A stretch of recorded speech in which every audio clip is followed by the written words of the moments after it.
And this is so funny because I've sat in these after dark sessions. And men have said so many things. Lord, the men always say, I know she ain't she can't fake She can't fake. She can't You know, how do you know she's not faking? Her breathing. Her breathing. I'm looking at some of the team. I'm looking at some of the team.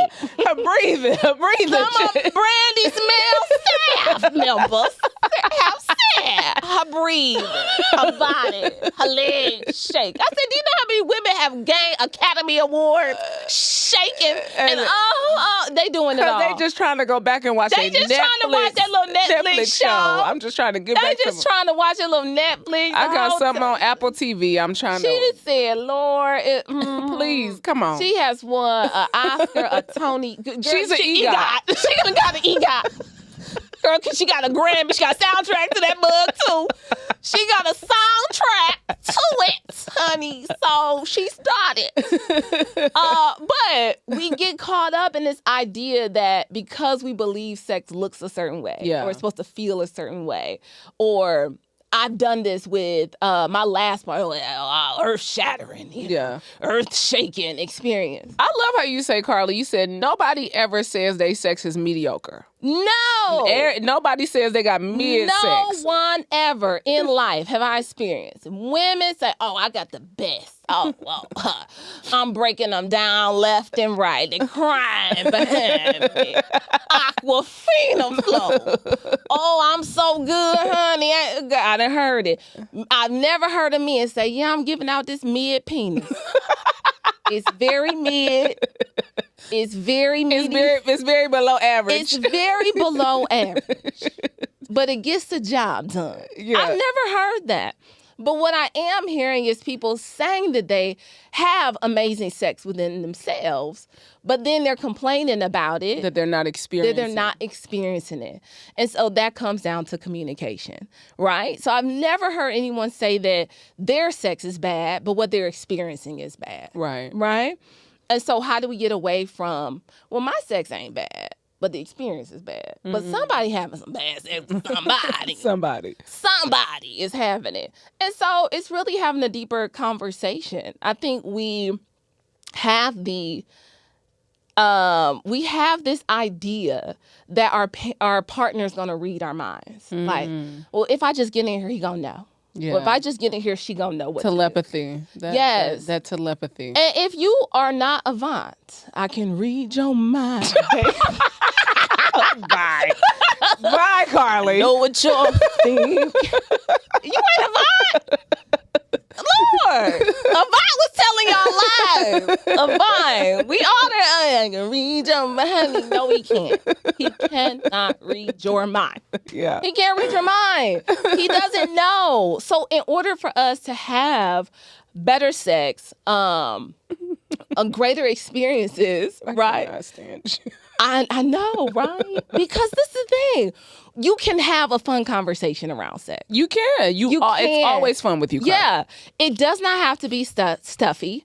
We don't have to have this kind of hoity-toity way or, I'm not giving you all the terms in like a textbook, although I can. But you have certain techniques, and you said, you never talk about sex in the bedroom. No. Yeah. No, the bedroom is going to be the last place that you actually want to have a meaningful conversation about sex. You never want to wait till your clothes are off, right? Because when your clothes come off, you're most vulnerable. So anything someone can say, if it's other than praise and affirmations, is going to feel... Yeah. It's going to feel like someone popped your balloon. Okay? You're like, well, what? Ain't nothing. Pop, baby. Pop. So nothing will dry you up quicker than somebody starts saying what you ain't good at. Well, wait a minute. Let me put my shit back on. Let me put it back on. Since it's not doing what it's supposed to be doing. It's not giving, right? And so no man wants to hear that because then he's like, right. We're not going to have a great experience. So we wait until we're outside the bedroom. And I like to say when you're having like the best day, where criticism won't seem, constructive criticism won't seem harsh, right? You don't want to do it when you all are arguing. because it's going to come off hurtful. It's going to come off as malicious. And so when we're in relationships with our partner, we love them. And we want to show people, we want to handle them with care, right? And so we have that conversation when maybe we're out. Maybe it's a date night. Maybe it's a question like, it's also, as Emily Morse likes to say, the compliment sandwich, is really giving you the compliment with the correction inside and then a compliment. So I really love when you do this. I love when you do this because it makes me feel this. But when you don't do this, I feel less connected to you. So I really love when you kiss me. It makes me feel like it extends the foreplay, it extends my experience. It makes me feel wetter. It makes me feel more aroused. But when you don't kiss me or when you don't give me the extra foreplay, it makes me feel less desired. It makes me feel less wanted. And I want to feel wanted by you. I want to be desired by you because I really enjoy being with you. And so now we've had the compliment. We see the things that this works. Like, okay, I really like this. Like, You're not saying you don't like the sex or don't like the experience. What you're then saying is like, hey, there's something that could be better, because most women need 17 to 37 minutes of foreplay. You're going to hear other studies that say 20 to 30 minutes of foreplay. Rewind. Okay.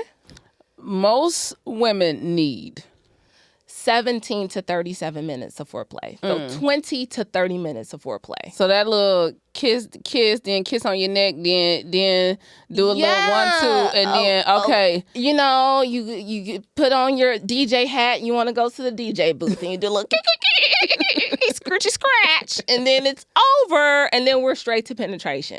Well, that makes it difficult because we need the foreplay as women. We need all of those triggers that signal in our brain to say, I'm aroused, I'm ready. I love how that the statement you use, wet does not mean ready. Yeah, wet doesn't mean ready. And I know that's a signal. That's like literally saying, ooh, initial arousal.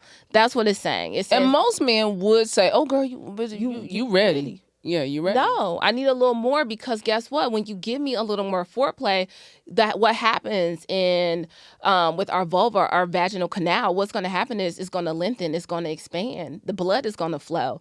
And so when we're looking for that experience, wetter is better because it minimizes the lacerations and tears. Sex shouldn't be painful. And so if we're having penetration and it hurts to come in, and not this, let me dispel this myth, because I know a lot of men are about to say, well, I'm big, a little painful, because, I be going up in there, be a little big. Okay. Love that for you. I love that for you. Love that for you. And some men are. Some men are well endowed, very big, right? Yeah. But the average penis is 5 inches long. The average penis is 5 inches long. 5 inches long. Erect. Can somebody give me an iPhone? Do we have an iPhone near? Because you said this is the average size. Yeah, it's about the size of an iPhone. An iPhone? And not the iPhone Max. We know you don't have an iPhone. But Android, that might be a little bigger. Yeah, Android's bigger. All right. Yeah. This is an iPhone. Yeah, about 5 inches. This is the average length of an erect penis right here. 5 inches. In the palm of your hand. And people always say, Karli, not black men. Not black men. Black men got big. Okay. It don't matter. It's going to be big and small in every race, every color. Mm-hmm. Size does not necessarily have to do with if they're black. So it just does not. Average, you're looking at like 5.1. Yeah, some averages, when you talk about black men, it's like 5.4, right? But the average size penis is within the 5-inch window, right? 5 inches. 5 inches. As I'm still holding this in my hand. I usually bring my tape measure. I forgot my tape measure. As a visual representation. Yeah. So when everybody's talking about Sweetie got a whole song, 8 inch, that's my type. I love that for her. I love that for her. And for some women, that is a thing. Yeah. That is a thing. You have some women who are just like, I'm into size, right?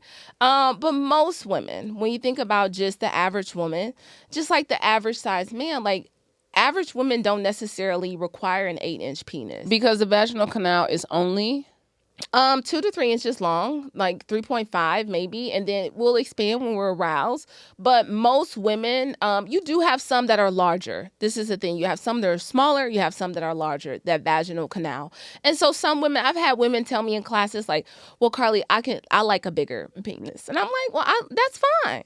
That's fine. But it's not necessarily the size of the penis, but it is the intention on how we have sex with each other, how we create intimacy with each other. So it's not necessarily the size. There's so many other factors. There's energy, there's connection, there's their feelings. It's all these things that, you know, even if he has a smaller penis, you overlook. You know, I'm so into you.